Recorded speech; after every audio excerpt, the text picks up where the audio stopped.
क्या आप जानते हैं कि पृथ्वी पर यूं तो लाखों शिवलिंग हैं, लेकिन ज्योतिर्लिंग द्वादश क्यों हैं? 12 ज्योतिर्लिंग यानी पवित्र 12 स्थान, जहां मान्यता है कि भगवान शिव स्वयं ज्योति यानी अनंत प्रकाश के रूप में प्रकट हुए। सनातन धर्म में इन 12 ज्योतिर्लिंगों का दर्शन केवल तीर्थ यात्रा नहीं है, बल्कि स्वयं शिव के साक्षात दर्शन का स्वरूप माना जाता है। कहते हैं कि हर ज्योतिर्लिंग की अपनी कथा है, अपना अलग अलग चमत्कार है, अलग अलग संदेश है। श्रावण मास में इन 12 ज्योतिर्लिंगों की कथा आप तक पहुंचा रही हूँ। आप देख रहे हैं इस कहानी में आपको सोमनाथ भगवान यानी सोमनाथ ज्योतिर्लिंगों के बारे में मैं कथा सुनाने वाली हूँ। प्रथम ज्योतिर्लिंग सोमनाथ धाम की कथा के साथ कथा का प्रारंभ करें, उससे पहले द्वादश ज्योतिर्लिंगों को प्रणाम करते हैं। सोमनाथ, मल्लिकार्जुन, महाकालेश्वर, ओमकारेश्वर, केदारनाथ, भीमाशंकर, काशी विश्वनाथ, त्र्यंबकेश्वर, वैद्यनाथ, नागेश्वर, रामेश्वर और कृष्णेश्वर। इन 12 ज्योतिर्लिंग में सबसे पहला स्थान है सोमनाथ का, इसलिए हमारी यात्रा भी यहीं से शुरू होने वाली है। चलते हैं उस समय में जब सृष्टि का प्रारंभिक काल था। उस समय ब्रह्मा जी के पुत्र दक्ष प्रजापति एक महान राजा और ऋषि थे। उनकी 27 पुत्रियां थीं और इन सभी का विवाह चंद्रदेव से हुआ। यह 27 पुत्रियां वास्तव में आकाश के 27 नक्षत्रों का भी प्रतीक मानी जाती हैं। शुरुआत में सब कुछ ठीक था, लेकिन बाद में चंद्रदेव ने उन सभी पत्नियों को में से सबसे अधिक प्रेम रोहिणी से करने लगे और इसलिए बाकी 26 पत्नियां स्वयं को अपेक्षित महसूस करने लगी। कहते हैं कि आखिरकार सभी बहनें अपने पिता दक्ष प्रजापति के पास पहुंची और अपना दुख सुनाया। दक्ष प्रजापति ने पहले प्रेम से चंद्रदेव को समझाया कि उन्हें सभी पत्नियों को बराबर सम्मान व्यवहार करना चाहिए, लेकिन प्रेम में डूबे चंद्रदेव ने उनकी बात पर ध्यान नहीं दिया।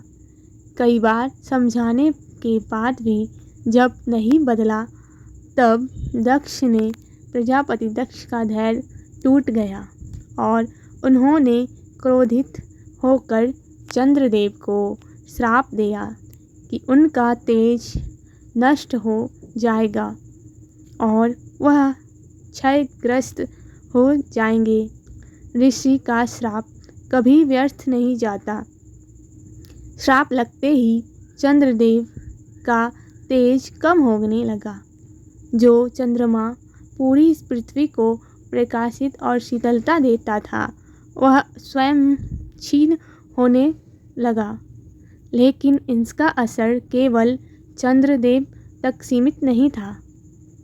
पुराणों के अनुसार चंद्रमा का संबंध औषधियों, वनस्पतियों, प्राकृतिक संतुलन से है।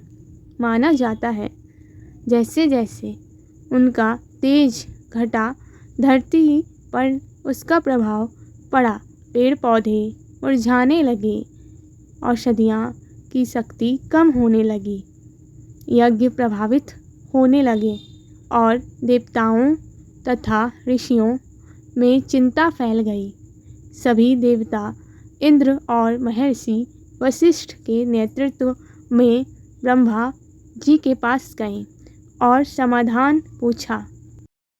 ब्रह्मा जी ने कहा कि इस श्राप को समाप्त करने की शक्ति केवल महादेव के पास है। उन्होंने चंद्रदेव को गुजरात के प्रभास क्षेत्र जाकर भगवान शिव की कठोर तपस्या करने का निर्देश दिया।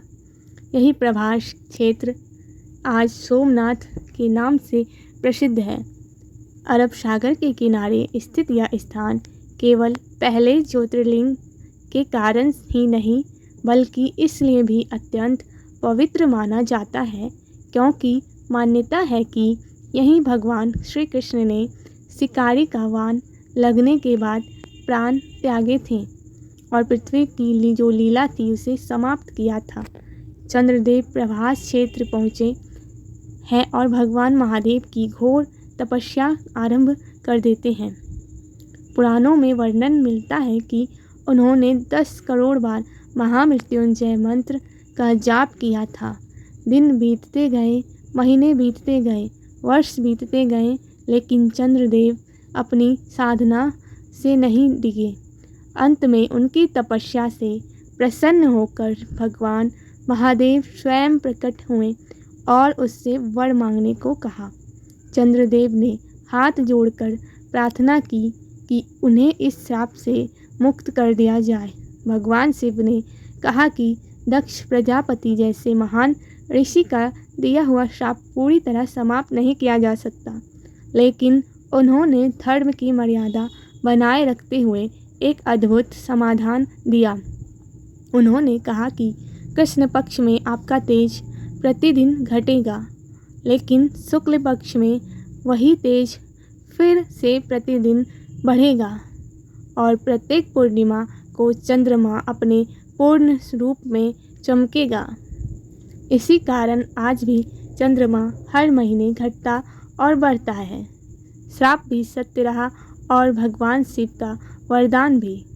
चंद्रदेव भगवान शिव के चरणों में नतमस्तक हो गए और उन्होंने प्रार्थना की कि प्रभु, यदि आप मुझ पर प्रसन्न हैं तो कृपा करके इसी प्रभास क्षेत्र में माता पार्वती के साथ सदैव निवास कीजिए, ताकि जो भी भक्त यहाँ आए उससे आपकी कृपा प्राप्त हो।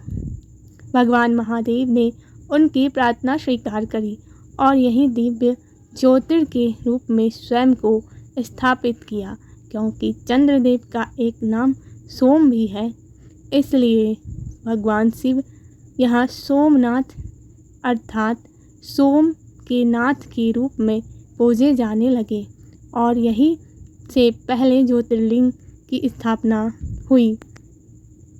लेकिन कहते हैं कि सोमनाथ की कहानी केवल पुराणों तक सीमित नहीं है, इसलिए इतिहास में शायद ही कोई ऐसा मंदिर होगा जिसने इतने आक्रमण को सहा हो, उतनी ही बार स्वयं को फिर से खड़ा भी किया।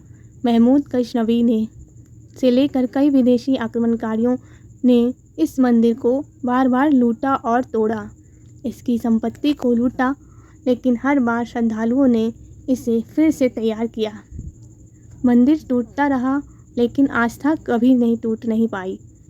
तो बोलिए जय श्री सोमनाथ की जय। हर हर महादेव।